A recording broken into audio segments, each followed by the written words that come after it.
bu ñu gouverner dañuy def ce qu'on appelle leur aggiornamento dañuy def une mue ne man kat la ma doon wax démb ak na ma doon doxalee démb en tant que parti populiste dama koy bàyyi parce que maintenant j'ai l'exercice du gouvernement j'ai l'exercice du pouvoir maintenant je gouverne léegi nga basculer am ay wax yoo xam ne ay waxu caaxaan yoo doon wax nga bàyyi ko donc loolu je pense que daf leen rattraper maintenant autre chose si li ñu naan li ñu fi fekk et cetera c'est là où nous on a aussi beaucoup à apprendre d'eux loolu moo tax aussi ñun avec le mouvement des cadres bi Pape Malick jiite ak la CAP bi président créé et cetera mooy aussi ñun même dans l'opposition ñu liggéey sérieusement sur des questions techniques les questions d'économie les questions d'énergie ak les questions des droits des femmes les questions de l'éducation de la santé lu nekk ñu réfléchir xool lañ fi bàyyi la fi gouvernement bi def ak ñu aussi comparer ak li xew au plan international parce que Sénégal n'est pas un îlot isolé du monde Sénégal dafa bokk ci organisation UEMOA bokk ci CEDEAO boo gisee les questions sécuritaires ñun dañ ciy def ay xalaat di ci liggéey di ci réfléchir def ay notes ci suñuy réunion suñuy cadre pour préparer wu à l'exercice à nouveau du pouvoir. C'est clair alors peut-être foofu populisme la wala du populisme vous avez jugé mais des fois aussi dafa am yoo xamante ne peut-être ay promesses électorales lay nekk parce qu'on a entendu le président de la République Macky Sall temps yi mu nekkoon opposition doon wax une gestion sobre et vertueuse wax ne que dinañ atteindre l'autosuffisance en riz dinañu justice bi dinañ ko gën a ñoŋal et pourtant la réalité peut-être était tout autre bi mu nekkee au pouvoir donc des fois ça change et c'est pas parce que populisme là mais c'est autre chose peut-être. Non moi je pense que les promesses du président Macky Sall dans l'opposition yu bari quand même pour man réaliser nañ ko en tout cas def nañ ci ay jéego. wax naa la léegi gestion était sobre et vertueuse. mais une gestion parfaite n'existe pas mais de mon point de vue et encore une fois je suis factuel moi je pense qu'en 2012 bokk na ci par exemple yi Macky Sall njëkk a teg mooy renforcer doole Cour des comptes ba may ko tey jii doole ak pouvoir par la loi mu mën a def liggéeyam. Il y a aussi la création de l'OFNAC par exemple sur la question de la transparence de la bonne gouvernance etc. Aussi renforcer quelque part en fait les juridictions yi fi nekk la création du parquet national du parquet national financier bokk na ci mécanisme yooyu ñu teg sur les questions de bonne gouvernance sur les questions d'énergie wax naa ko léegi on a multiplié l'énergie par 4 sur les questions d'agriculture on a am na résultats yu am solo par exemple ma la jox un exemple vous savez que sur campagne agricole bi passée sur la question sur l'arachide par exemple selon les données de USDA l'Union United States Department of Agriculture mooy le département d'agriculture des États-Unis le régime a fait 56% de moins en termes de récolte avec 731 000 tonnes par rapport à l'année précédente 56% de chute récolte en matière ci gerte mooy wàllug arachide donc du coup moi je conseille toute gouvernance effectivement n'est pas parfaite il y a des plus il y a des moins mais li am solo mooy am na promesse yoo xam ne kay mosoo dégg peut-être régime bi fi nekk même Abdoulaye Wade di ko wax mooy dinañu régler réew mi en 2 mois on va abroger la loi d'amnistie on va faire ceci on va fusionner les agences les appels il avait dit avant le 30 juin la ñu waxoon avant le 30 juin. Oui, mais il a même répété que dinañ fusionner justement ces agences et puis l'appel à candidature ya xam naa ci loolu ngay ñëw mais loolu également ñu ngi koy mettre ci yenn en tout cas direction yi ñu ngi koy. Ils avaient dit appel à candidature à tous les postes mais xam nga yooyu pour man c'est des promesses farfelues yoo xam ne non pas électorales parce que pour man la gouvernance nee na loolu ñun c'est notre position la gouvernance ne saurait déroger à l'exigence de sérieux réew du ay caaxaan réew du ay fo réew boo koy wut da ngay nekk nit ku sérieux parce que boo ñëwee loolu moo lay permettre nga def ay promesses yu sérieuses nga liggéey bu sérieux def programme bu sérieux loolu moo lay may boo ñëwee même bu dee atteindre lépp parce que lu mat amul yàlla rek moo ko am lu ci bari quand même nga mën ko doxal ba tey jii doo ñëw rek au bout de 6 mois bon li nga waxoon ne finalement nga dellu ci ginnaaw. dafa am loo xamante ne tam dafa am importance muy réconcilier le peuple sénégalais et réconcilier le peuple sénégalais dafay jaar par justement peut-être muy ñu def justice par rapport à ce qui s'est passé entre 2021 et 2023 ñu changer ministre bi xalaat ni que peut-être justice boobu ñuy laajte et de part et d'autre que ça soit côté opposition wala côté pouvoir sax peut-être ñoo ko gën a yàkkamti cette justice pensez-vous que dinañu arriver à faire justice entre ce qui s'est passé ci événement yooyu la. Le PASTEF ne veut pas la justice le PASTEF veut la vengeance c'est très différent xam nga lan mooy justice mooy ñu jël ay faits ñu demander peut-être police wala justice ñu def ay enquêtes yu sérieuses ay instructions yu sérieuses qui respectent un principe fondamental dans un état de droit mooy la présomption d'innocence le bu ko defee ñu enquêter à charge et à décharge après ñi pare procureur bu ñu pare juge d'instruction yi jébbal bu dee am na jar na lu jar a topp ñu jébbal ko dans des juridictions de jugement ñu àtte nit ñi le Pastef ne veut pas de la justice le Pastef veut de la vengeance te dama koy teg ci ñaari niveau boo xoolee les partisans du Pastef suba yow da nga koy gis man ñun ñëpp dañu koy gis sur les réseaux dans les médias lan moo tax diw di wax ba tey lan moo tax jàpp ñun ñëpp dañu koy dégg faut pas se voiler la face ñun ñëpp on l'entend ça c'est pas la justice ça c'est la traque pour dans un but de vengeance boobooy bi ci njëkk deuxième bi parce que bi muy interpréter la loi d'amnistie dafa li mu bëggoon mooy ku bokk ci ñun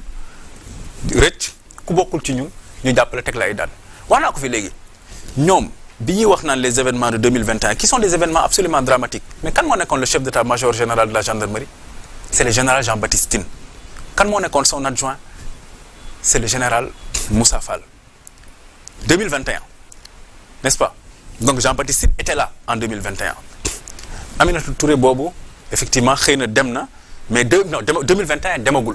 2023 bi le général Moussa Fall est passé au commandement de la gendarmerie kan moo nekkoon son adjoint c'est le général Martin Faye aujourd'hui où est le général Martin Faye moom moo remplacé le général Moussa Fall 2021 kan moo nekkoon le chef d'état-major général des armées sénégalaises le général Biram Diop aujourd'hui où est le général Biram Diop c'est le ministre de la défense nee ces événements-là sont dramatiques toute mort est une mort de trop mais su ma sañoon affaire yooyu ñu gérer ko de manière très responsable très sérieuse et très sereine.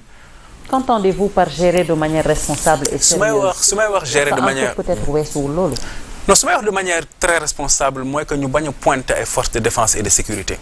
parce que la police c'est pas la police de Macky Sall pas la police de Bassirou Faye c'est la police nationale. L'armée c'est l'armée nationale. La gendarmerie, c'est la gendarmerie nationale. Donc il faut qu'on fasse attention. On ne peut pas pointer aujourd'hui des éléments importants, des segments importants du dispositif de l'État du Sénégal di leen affaiblir ci ay waxu politique. Maintenant sur l'amnistie, ma position. Attendez Amidou, foofu même bu fekkee ne que les forces de l'ordre, je suis tout à fait d'accord hein, mais bu fekkee ne que ci biir dafa am ñoo xamante ne dañoo def, ils méritent d'être sanctionnés aussi. Je suis d'accord. On est d'accord. Mais on ne sanctionne pas des gens sur des réseaux sociaux ou sur des plateaux de télé. Oui, bien sûr. Bah, justice mu ngi fi pour loolu. De télé. Et maintenant, sur l'amnistie, de manière beaucoup plus globale, ce qui s'est passé, on a mené des enquêtes et finalement, d'un commun accord, la loi d'amnistie a été votée. Et le PASTEF était d'accord pour la loi d'amnistie. Et je vais le prouver. Le PASTEF n'a pas voté la loi d'amnistie, mais le PASTEF, entre 2022 et 2024, loi bu ñu fi voté te arrangé wu ko, le PASTEF a saisi le Conseil constitutionnel. Recours en annulation de la loi. Même loi bi ñu bëggee reporter élection yi,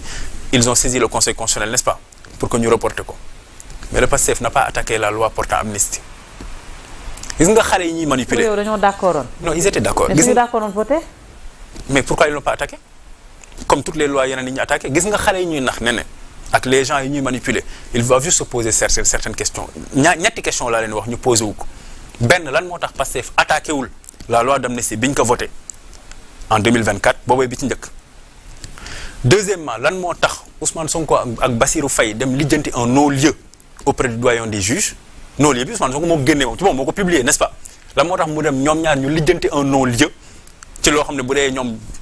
y a pas de problème ça a été amnistié. Et troisièmement pourquoi eux qui ont promis avant ñuy ñëw au pouvoir dañuy amnistier ne waat jox leen ñu majorité à l'Assemblée nationale ñu amnistier pourquoi ba tey ils n'ont pas ñu abolir pardon la loi d'amnistie bi ñuy wax candidat 2024 dañoo noonu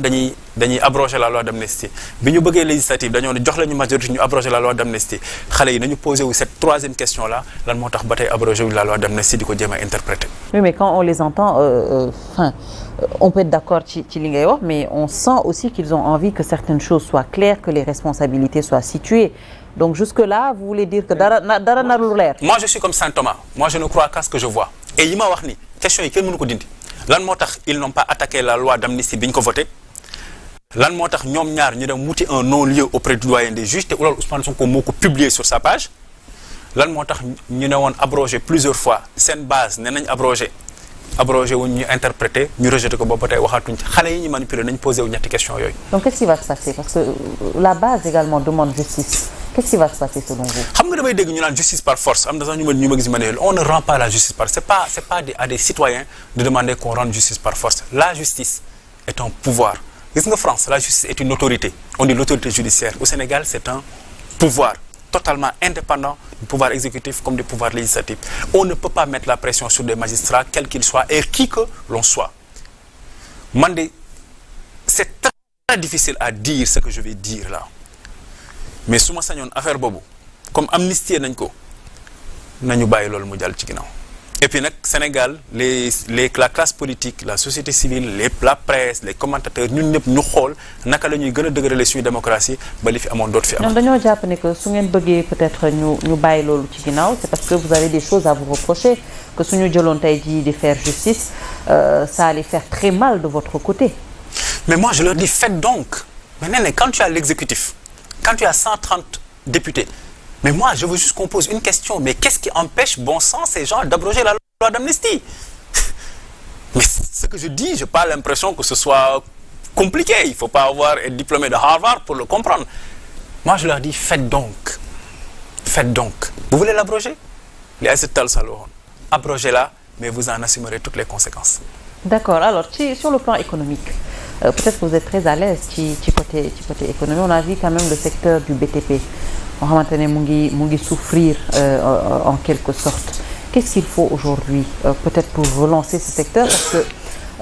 lu ñu waxoon mooy c'était une erreur peut-être ñu ñëw rek arrêter tout pour càmbar. Aujourd'hui on voit ce qui se passe. Qu'est-ce qu'il faut peut-être pour ñu relancer le secteur. waaw foofu laay njëkkee parce que li nga wax dafa am solo xam nga ñoom dañu ñëw avec un peu une forme de suspicion ci lu ne. Politiciens yi ay sàcc lañu ay rekat nit lañu dañuy maquiller ay chiffres après dañu maquiller ay chiffres hommes d'affaires yi ay truands lañu dañu ànd ak Macky Sall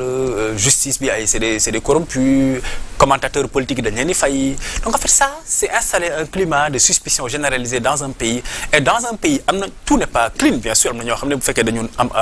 def des choses naka si dul noonu effectivement justice war na leen mën a topp ku dul fay sa impôt effectivement état bi war na xool d'abord nu mu négocier ak yow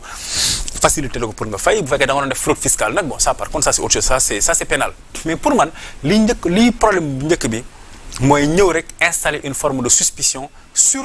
les capitaines d'industrie les chefs d'entreprise ak le secteur privé de manière globale loolu moo waral ñu ñëw arrêter effectivement tous les chantiers te loolu kenn du defee noonu c'est une question de méthode gis nga Senghor dafa créé woon ce qu'on appelle le BOM le bureau organisation et méthode Abdoulaye Wade ñëw dindi ko président Sall bi mu ñëwee mu indiwaat ko parce que dafa important gis nga booy gouverner da ngay gouverner ak organisation gouverner ak méthode même booy càmbar parce que c'est normal ngay càmbar affaire foncier da ngay ñëw arrêter xëy na ñaari chantier wala benn xool nga bañ a yàqal ki topp après nga def noonu mais doo ñëw arrêté ndoo ay chantier surtout que dafa am impact sur des milliers de gens mooy déjà l'investisseur bi investir xaalisam l'entrepreneur bi tabax le maçon bi mu jël les ouvriers ñi doon jaay añ ci wet bi ñi doon indi ndox peut-être borom Jakarta bi nga xam ne moo doon yóbbu maçon yi bu ñuy ñëw wala livreur bi donc dafa am impact sur des milliers de personnes beneen bi ñu dem Mbourkat aussi mel ni daal une forme de boulimie sur des bon xëy na c'est une déformation professionnelle sur les questions foncières etc. Maintenant ça a généré des conséquences assez catastrophiques parce que on a l'habitude de dire et là xam naa ne yow secteur boobu xam nga ci dara quand le bâtiment va tout va mais quand le bâtiment s'arrête les externalités négatives comme ni ñu en économie dafay bari parce que déjà cimenterie yi ci li ma sama benn xarit information bi ma jox les cimenteries ñu ngi jooy 30% de chute de leur chiffre d'affaires mooy ñi fi nekk comme di defar ciment beneen bi investisseurs yi dootuñu ñemee investir parce que seen chantier dafay taxaw banque yi leen doon accompagner dañuy am un problème parce que déjà duñu mën a am retour sur investissement alors que xëy na ñoom ñoo accompagner entreprise et puis dafay am impact sur le retard bi chantier yi di am alors que xëy na moom encaissé woon na ay nit pour ñu jënd ay appartement wala pour ñu louer finalement du leen mën a satisfaire te loolu day am un effet day nekk une forme de propagation d'un effet négatif en fait ci économie te loolu baaxul maintenant nag moi je pense que à un moment donné ils avaient libéré effectivement les chantiers sur le littoral et puis surtout les secteurs qu'ils avaient attaqués les zones c'est des zones extrêmement sensibles xam nga boo nee tout le littoral Dakar Thiès Mbour mais en fait quasiment 70% des Sénégalais foofu lañu dëkk Dakar par exemple consacre quasiment 70% du chiffre d'affaires quoi de l'économie nationale donc boo arrêté ay chantiers da koy yëg donc dafa am externalité ci ça